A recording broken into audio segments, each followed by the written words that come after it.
कामाख्या मंदिर में एक पखवाड़े तक चलने वाली दुर्गा पूजा का क्या है इतिहास। दोस्तों, कामाख्या मंदिर में यह उत्सव कृष्ण नवमी से शुरू होता है और अश्विन माह की शुक्ल नवमी के दिन समाप्त होता है। इसलिए इसे पखुआ पूजा भी कहा जाता है। कामाख्या में दुर्गा पूजा अनोखे तरीके से की जाती है।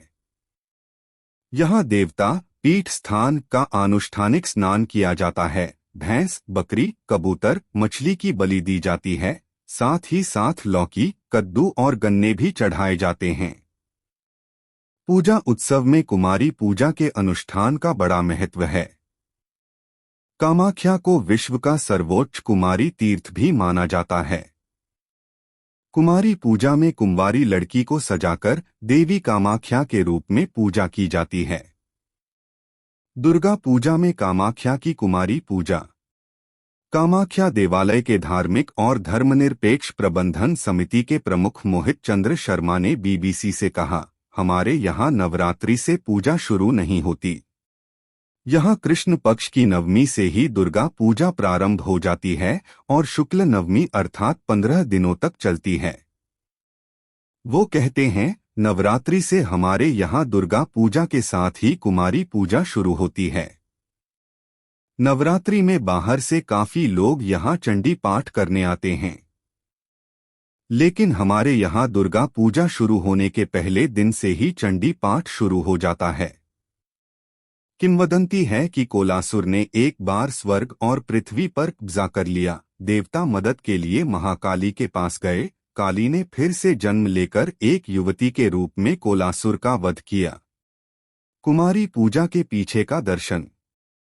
आस्था रखने वालों का कहना है कि नारी शक्ति की याद में कुमारी पूजा की जाती है, जिसमें एक युवती को नई लाल साड़ी, माला, सिंदूर, आभूषण, इत्र आदि से खूबसूरती से सजाकर देवी कामाख्या के रूप में पूजा जाता है। युवती को सृजन, स्थिरता और विनाश को नियंत्रित करने वाली शक्ति के प्रतीक के रूप में देखा जाता है। पूजा उत्सव से जुड़े अलकेश शर्मा बताते हैं, कुमारी पूजा हर साल नवरात्रि के पहले दिन से शुरू होती है। पहले दिन एक कुमारी की पूजा होती है। दूसरे दिन 2 कुमारियों की पूजा होती है। इस तरह 5 साल की बच्चियों की पूजा भगवती कुमारी के रूप में की जाती है। कुल 45 कुमारियों को देवी के रूप में पूजा जाता है। कामाख्या की पूजा विधि 1000 साल पुरानी। कामाख्या मंदिर में पूजा की विधि की जानकारी देते हुए देवालय प्रबंधन समिति के प्रमुख मोहित चंद्र शर्मा कहते हैं, कामाख्या मंदिर में हजारों साल पहले जिस विधि के तहत पूजा अर्चना होती थी, आज भी उसी विधि के अनुसार पूजा होती है। वो बताते हैं, यहाँ तक कि कोविड के समय भी हमारे एक पुजारी रोजाना पूजा करने मंदिर आते थे। उस दौरान किसी भी अन्य व्यक्ति को परिसर के भीतर भी आने की अनुमति नहीं थी। लेकिन कामाख्या में एक दिन भी पूजा बंद नहीं हुई। हमारे पुजारी ब्रह्मा मुहूर्त में स्नान कर मंदिर आते हैं और पूरी विधि के साथ मां कामाख्या की पूजा करते हैं। उनके अनुसार मां कामाख्या की सभी रूपों में पूजा होती है।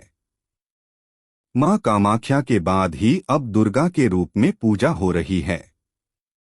इसलिए देवी को प्रसन्न करने के लिए ऐसा कोई खास मंत्र तो नहीं है, लेकिन जब हम मां कामाख्या को प्रणाम करते हैं तो यह मंत्र कामाख्या वरदे देवी नील पर्वतवासिनी त्वं देवी जगन्माता योनि मुद्रे नमोस्तुते बोलते हैं। मां की पूजा जब कामेश्वरी के रूप में करते हैं तब कामाख्ये काम संपन्ने कामेश्वरी हर प्रिय कामना देही में नित्य कामेश्वरी नमोस्तुते के मंत्र का उच्चारण करते हैं। मंत्र चाहे कोई भी हो, लेकिन देवी की मन से भक्ति करने पर ही वो प्रसन्न होती हैं। कामाख्या 51 शक्तिपीठों में से एक। कामाख्या मंदिर देश के 51 शक्तिपीठों में से एक है। इसका उल्लेख कालिका पुराण में मिलता है। पौराणिक कथा है कि सती ने जब अपने पिता दक्ष प्रजापति के यज्ञ में अग्नि समाधि ले ली, उसके बाद उनके वियोग से परेशान भगवान शिव सती का शव अपने कंधे पर लेकर तीनों लोकों में तांडव करने लगे। और तब भगवान विष्णु ने अपने सुदर्शन चक्र से सती के शव को काट दिया। जहां जहां उनके शरीर के अंग गिरे वहां शक्तिपीठ स्थापित हुआ। मान्यता है कि माता सती की योनि का भाग कामाख्या में गिरा था और तब यहां कामाख्या पीठ की स्थापना हुई थी। कामाख्या में जो मंदिर मौजूद है उसका निर्माण 15वीं सदी में हुआ था। 51 शक्तिपीठों में से सिर्फ कामाख्या मंदिर को ही महापीठ का दर्जा हासिल है। मंदिर में दुर्गा और जगदम्बा का कोई चित्र या उनकी मूर्ति नहीं है। पूजा के लिए कुंड पर फूल अर्पित किया जाता है। इस कुंड को हमेशा फूलों से ढककर रखा जाता है। यह कुंड माता सती की योनि का भाग है जिसकी पूजा अर्चना की जाती है। इस कुंड से हमेशा पानी रिसता रहता है, इसलिए इसे फूलों से ढक कर रखा जाता है। ऐसा कहा जाता है कि हर साल जून महीने में यहाँ होने वाले अंबुबाची मेले के दौरान पास बहने वाले ब्रह्मपुत्र का पानी 3 दिनों के लिए लाल हो जाता है। मान्यता है कि पानी का ये लाल रंग कामाख्या देवी के मासिक धर्म के चलते होता है। दूसरे शक्तिपीठों से अलग कामाख्या देवी के मंदिर में प्रसाद के रूप में भक्तों को लाल रंग का गीला कपड़ा मिलता है। कहा जाता है कि जब मां को 3 दिनों के लिए मासिक धर्म होता है तो सफेद रंग के कपड़े को मंदिर के अंदर बिछा दिया जाता है। 3 दिन बाद जब मंदिर के दरवाजे खुलते हैं तब वो कपड़ा माता के रज यानी लाल रंग से भीगा होता है।